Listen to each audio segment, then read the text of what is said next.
आजकल सभी मोटापा से परेशान हैं। बड़े से बड़े बच्चों को भी आजकल ये बीमारी लग गई है। बड़ी सोच में पड़ जाते हैं कि हम ये मोटापा को कैसे दूर करें। कहाँ हम पतले पतले हुआ करते थे, धीरे धीरे तौंद निकलनी शुरू हुई, फिर हाथ पैर मोटे, सारे मोटापा छा जाता है। क्या करें इस मोटापा का? कितनी कितनी हमने दवाई ली है, कितना हम खाने की जो है डाइटिंग कर रहे हैं, उसके बाद भी जो है मोटापा घट नहीं रहा है। एक्सरसाइज कर रहे हैं, उसके बाद भी जो है मोटापा नहीं घट रहा है।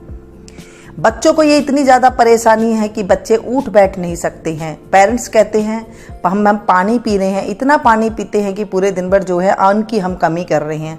अन्न की करने की कोई कमी करने की कोई ज़रूरत नहीं है आपको। आपका मोटापा ऐसे चुटकियों में दूर होगा कि आप देख करके हैरान रहेंगे। मात्र 7 दिन आप ले लेंगे, ये जो मैं आपको बताऊंगी रेमेडी, आप देखेंगे आपका मोटापा ऐसे छू होगा जैसे आपका कभी था ही नहीं। जब आप डाइटिंग करते हैं ना, तो उससे क्या होता है, आपको अंदर से इम्यूनिटी पावर घट जाती है और साथ में जो है बहुत ज़्यादा बीमारियां और लग जाती है कमजोरी होने की वजह से। तो आज हम इसी बारे में बात करेंगे। यही तरह की मैं रेमेडी आप लोग के साथ शेयर करती हूँ। आप लोग के बहुत सारे कमेंट्स थे कि मोटापा को कम करने के लिए कोई रेमेडी बताएं। आप लोग मेरी रेमेडी को पसंद करते हैं और आप लोग को फ़ायदा भी होता है, इसके लिए आप लोग को खूब खूब शुक्रिया। इस जो रेमेडी को मैं आपको बता रही हूँ, इसे भी आप ज़रूर ज़्यादा से ज़्यादा लोगों के साथ शेयर कीजिएगा, क्योंकि मोटापे से बहुत ज़्यादा लोग परेशान हैं। ये जो रेमेडी है बिल्कुल घरेलू चीज़ों से मैं आप लोगों को बताती हूँ, और ये आजमाई हुई चीज़ें हैं। मैं अपने आप से नहीं बताती हूँ, कहीं से देख सुन के आपको नहीं बताती हूँ। आप लोग को ये सभी को पता है, ये हमारे पुराने ज़माने में घर में ही दिया जाता था। जब हम अनार खाते थे तो अनार का इस्तेमाल भी हो जाया करता था। ऐसी ऐसी चीज़ें करा करके दिया करते थे जो कि हम कभी भी मोटापा हमारे घर में हुआ ही नहीं करता था। अगर मोटापा भी हुआ करता था तो उसमें कोई बीमारी नहीं हुआ करती थी। बच्चे तंदुरुस्त हुआ करते थे, बड़े भी तंदुरुस्त हुआ करते थे। उसे कहते थे ये खाया पिया घर का है। अगर आज मोटापा हो जाए तो कहते हैं ये बीमारी का खजाना है। क्यों? ऐसी क्या कमी रह गई है हमारे खानों में? तो ये चीज़ें जो है मैंने भी अपने ऊपर आजमाई थी, तो ये मैं आपको आज इसलिए बता रही हूँ। आप इसे ज़रूर आजमा करके देखिएगा और बहुत ज़्यादा फायदे होंगे। प्लीज़ इसे शेयर जरूर कीजिएगा ताकि औरों को भी फ़ायदा हो और जो है मुझे आप सपोर्ट कर सकें आगे बढ़ने में। कमर पतली सी हो, कैसे करें, ये जो मैंने आपको बताया, ये सारी चीज़ें आप आजमाएंगे तो आपको बहुत ज़्यादा फ़ायदा होगा। नमस्ते दोस्तों, कैसे हैं आप सब? आप आए मीनू गुप्ता किचन में, और मीनू गुप्ता किचन में आप सभी का खूब खूब स्वागत है। तो आज हम बात कर रहे थे अनार के बारे में। आप सभी को पता है, अनार जब हम खाते हैं, अनार के छिलकों को हम फेंक देते हैं। ये अनार के छिलके बड़े काम के होते हैं, इसके बहुत सारे फायदे होते हैं। पहले की जो हमारी दादी नानियाँ थी ना, इसे उठा करके रख लेती थी, सुखा करके रख लेती थी। जब भी कभी कोई भी रेमेडी बनानी होती थी, इसे फटाफट इसे यूज में ले लेती थी। हाँ जी, ये मोटापे के लिए भी लिया जाता था। इसके आगे पीछे से आप इस तरह से काट करके, और इसकी आप जो ये स्किन है, इसकी आप यूज में ले सकती हैं। अंदर से हम सारा इसका जो दाने होते हैं, इसे हम अलग कर लेंगे। आज मैं इसकी रेमेडी बना रही थी तो सोचा चलो आज के साथ आपके साथ भी ये शेयर कर दूं। मुझे याद आ गई, आप लोग काफ़ी दिन से कमेंट्स कर रहे थे कि मोटापे के बारे में बताइए। अब इसके जो दाने हैं हम इसके निकाल लेंगे, चाहे लाल दाने हो चाहे सफ़ेद दाने हो, इससे कोई मतलब नहीं है। क्योंकि अनार ऊपर से कई बार ऐसे देखने में आता है, अंदर से कई बार जो है दाने इस तरह से निकल जाते हैं। अब छिलके चाहे लंबे हो, आड़े हो, टेढ़े हो, छोटे हो, इसमें कोई मतलब वाली बात नहीं है। सिर्फ हमें छिलके चाहिए, चाहे थोड़े से सूखे हुए क्यों ना हो, आपको कोई दिक्कत नहीं है। इसे आप सुखा लीजिएगा, इसे थोड़ी छाया में सुखाएं, फिर हल्की अभी धूप आ रही है, फिर उसके बाद हल्की सी धूप में रख दें। बस एयर टाइट डब्बे में आप इसे रख दें और ये तैयार हो जाएगा। अब इसके बनाने के लिए ये जो हम बना रहे हैं, इसे आप चाय कह सकते हैं, पे कह सकते हैं, कुछ भी मर्जी से आप कह सकते हैं। ये जो हम बना रहे हैं ना, इसके लिए मैंने 1 गिलास पानी लिया है और इसमें बस एक छिलका हम डाल देंगे। थोड़ा छोटा है, 2 डाल दीजिएगा। थोड़ा कम ज़्यादा हो जाए, कोई भी फ़र्क इसमें नहीं है। ठीक है, अब मैंने यहाँ तक सारी बात बता दी। इसमें हम पानी को उबालेंगे।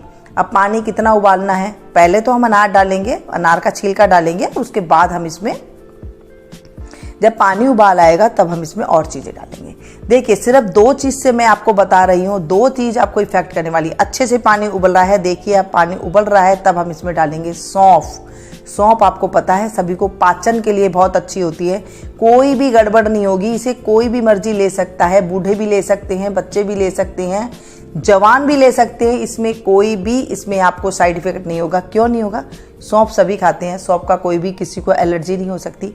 अनार के छिलका है, उसकी कोई जो है दिक्कत नहीं होती है। बहुत बढ़िया ये रेमेडी है। साथ में क्या है, इसको हम उबाल करके आधा कर लेंगे या फिर पौना गिलास रख लीजिएगा। इतने तक आपको उबालना है। बस उबालते टाइम पे आपको आंच को थोड़ा धीमा रखना है। एकदम तेज गैस में ना पकाया करें। कोई भी चीज़ आप पकाएं उसका फ़ायदा बहुत अच्छा होता है। अच्छा, इसके साथ साथ क्या होता है, आपका जो खून खराब होता है वो भी सही होने लग जाता है इसके साथ, ये जो आप चाय पीते हैं। और आप देखेंगे 7 दिन के अंदर आपको पतलापन अपने आप महसूस होने लग जाएगा। हल्कापन आपको बहुत ज़्यादा महसूस होने लग जाएगा।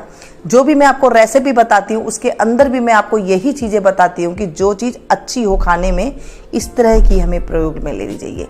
और जो कल मैंने आपको चीला बताया था वो भी आप लोगों ने देखा, बहुत ज़्यादा हेल्दी था, प्रोटीन से भरपूर था। ऐसे ही चीज़ें हमें यूज में लेनी चाहिए। अब ये अनार है, अनार के हम छील के फेंक देते थे, तो आज आप देख रहे हैं कितना अच्छी इसकी रेमेडी बन रही है। गैस की फ्लेम को मैंने बंद कर दी क्योंकि ये पौना गिलास से थोड़ा सा कम पानी हो चुका है। और अब हम इसको छान लेंगे। ज़बरदस्त, इसकी कोई खुशबू नहीं होती है, इसमें कोई टेस्ट नहीं होता है कि आपको कोई कड़वा टेस्ट आएगा या मीठा टेस्ट आएगा। इसका कोई भी टेस्ट नहीं है। आप चाहें इस तरह से पी सकते हैं।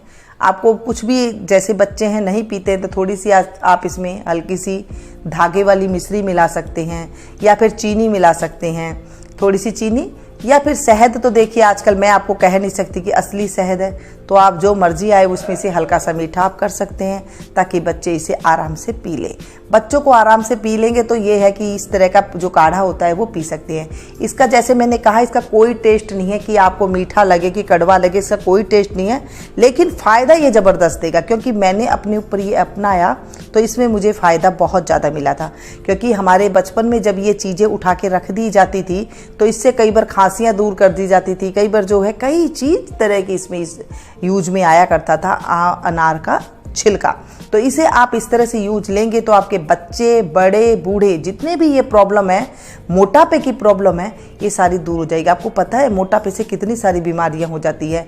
ये गैस की प्रॉब्लम का महारोग पैदा हो जाता है और इसकी टेंशन में न जाने कितनी बीमारियां हो जाती है। कोई आप रोटी खाएं चाहे 3 टाइम खाएं, लेकिन इसे आप जब ले लेते हैं आप देखेंगे आपका मोटापा छू हो जाएगा। और अगर हाँ आपने इसे 7 दिन तक अपनाया और आपको पतलापन थोड़ा भी महसूस हुआ ना, तो आप इसे लाइक ज़रूर कीजिएगा, इसे ज़्यादा से ज़्यादा अपनों के साथ शेयर कीजिएगा ताकि आप लोग मुझे सपोर्ट कर सके और मैं आगे बढ़ सकूं और औरों को भी खूब जम करके फ़ायदा हो। इसे आप बनाने के बाद, अगर मैं ये नहीं कहती कि आज आपने पिया है और कल ही आपको एकदम हल्कापन महसूस होगा और कल ही आपका वजन कम हो जाएगा, नहीं, हफ्ते में आपको रिजल्ट दिखना शुरू हो जाएगा, 15 दिन में आपका वजन एकदम कम हो जाएगा। ये बिल्कुल मैं गारंटी के साथ आपको कह रही हूँ। एक बार आजमा करके देखिएगा और उसके बाद मुझे ज़रूर बताइएगा आपको कितना फ़ायदा हुआ। और इसे मैं फिर से आपको कह रही हूँ, इसे ज़्यादा से ज़्यादा अपनों के साथ शेयर कीजिएगा। ऐसी ही रेमेडी देखने के लिए अगर आपने मेरे चैनल को सब्सक्राइब नहीं किया है ना, तो प्लीज़ फटाफट कर ले, क्योंकि मैं जब भी जैसे भी कोई रेमेडी या फिर आपको रेसिपी डालूंगी तो आप मेरी कोई भी रेसिपी को मिस नहीं कर सकेंगे। और हाँ, पास में जो बेल आइकन है ना, उसे ज़रूर प्रेस कीजिएगा, नहीं तो आपको मेरी रेसिपीज नहीं मिलेगी। और आप जो मेरी रेसिपियाँ हैं उसे भी ज़रूर देखा करें, उसमें भी आपको जो है बहुत ज़्यादा इस तरह की ही बातें मिलेगी और इस तरह का ही खाना बनाने की कला मिलेगी। तो मिलती हूँ फिर से ऐसी ही नई रेमेडी में, नई रेसिपी के साथ। तब तक आप लोग देखते रहिए Meenu Gupta kitchen. Thank you.